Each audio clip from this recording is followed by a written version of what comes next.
Maraming salamat. Hindi nga mawawala ang isda, katulad na nasabi namin kanina sa handaan tuwing Chinese New Year. Kaya naman si Tita Winnie, are you ready?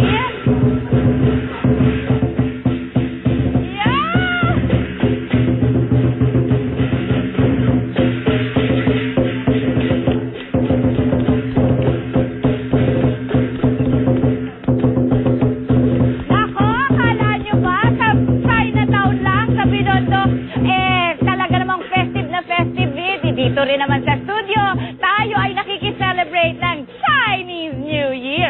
At syempre, kasama dyan, yung mga pampaswerte, meron din naman tayo mga pampaswerteng pagkain. Syempre, hindi mawawala sa tradisyon ng sa Chinese New Year, ang paghahanda ng mga pampaswerteng pagkain tulad na lamang ng isang buong manok na sumisimbolo sa kanilang pagiging buo ng kanilang pagkatao, isang buong isda sa maayos na samahan at magandang pamumuhay, lumpia na nagbibigkis sa pamilya, at miswa o kahit na anong pansit o noodles o pasta, pampahaba ng buhay. Matamis na tikoy na nagbibigay ng intact na samahan sa pamilya, sa kabuuan ng taon, at itlog for fertility o pagyabong ng pamilya. At syempre, hindi mawawala ang 8 klase ng prutas na bilog na bilog. At para sa ngayong umagang kay ganda, abay magluluto tayo ng, ito, buong isda, lapu-lapu steamed. At para dyan, tutulungan tayo ni Gas Sibayan. Hi, Gas!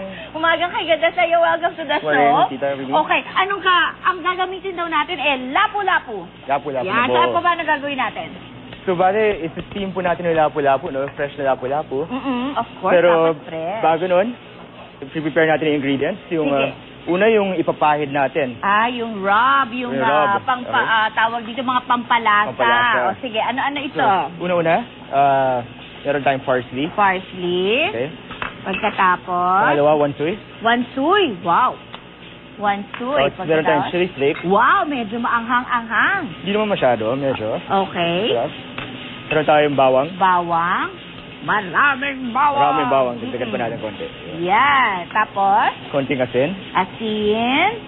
Konting paminta. Olive oil. Olive oil. Yan. Pagkatapos paghahalu-haluin lang? Paghaluin na natin. Okay. Tapos meron pa siyang laman ng konti. Para maasim ng konti. Saka matanggal yung lansa nung isda. Sige. Matanggal yung lansa. Pero sariwa naman yung siya. So, matamis siya. So, maliban doon, meron tayo sa stuff. So, ayusin natin stuffing. Yung stuffing yung ilalagay sa loob ng lapu-lapu. So, meron tayong fennel. Fennel. Ang fennel, ikwento mo nga ng kaunti sa ating televiewers. Ang fennel, actually, hindi siya masyadong sikat sa Pilipinas, pero ang lasa niya may pagkaanis. Pagkaanis. Mabango ho ito. So, ang gagamitin natin, yung bulb, yung bandang root, at saka yung dahon. Dahon, okay. Isa-chop na ganyan. Sa palengke ho, meron din namang ganyang fresh fennel.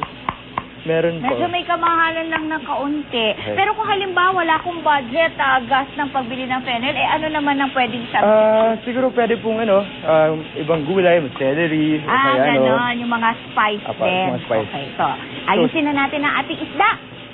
So sa fennel, idadagdag natin ang kamatis. Kamatis. Meron ding garlic, Sa bawang. Okay. Sige. Tapos ito, lagyan natin ang paminta. Paminta, asin pa rin, pampalasa. Saka olive oil. Olive oil pa rin. Yan ang sa loob ng isda. Sa loob ng isda. Sige, ipakita natin kung paano natin ilalagay. Share po natin, Oo. Lagyan natin okay. Ito. So yung isda po, narinito na to. Tinanggalan na ng hasang. Ng mga laman loob, at saka hasang. So importante na isa-slice natin para pumasok yung... Gagatlaan lang para pumasok yung lasa. Okay. Yan. Siyempre, pagka nag-i-steam ho kayo ng isda, kailangan, na fresh ito hindi yung ilado na kasi medyo hindi sasarap ang inyong lutuin. Kasi lalabas ang freshness ng isda pagka pinasingawan lamang. Kesa ipirito. Aluminum foil. So, lagyan natin foil. Importante, lagyan natin ng konting asin. Asin pa rin.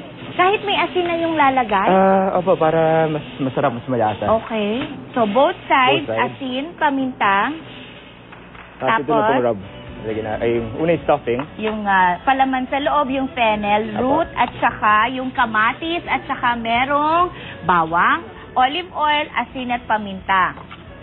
Yan. Pagkatapos, ipapahid naman Stuffing. yung isang mixture, yung mga durog-durog sa ibabaw. Nice! Yan. Habang Ayun lang. ginagawa mo yan, Gus, dito natin pasisingawan ang ating Produkto. ang ating isda. Ilang minuto? Mga 15 minutos para sa 500 grams na isda. 15 minutes para sa kalahating kilong buong isda. Ayan. Pagkatapos nun, meron ng ganitong klase. Meron na. Yan. Steamed na siya. So, ipiplate na po natin, no? Yes. Bubuksan na Ito natin. natin. So, ipiplate po natin. Sandali. Naku, Gus, bilisan natin dahil natin. marami nang nag-iintay. Ito. Sandali lang.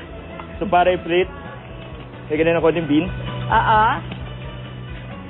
Yun.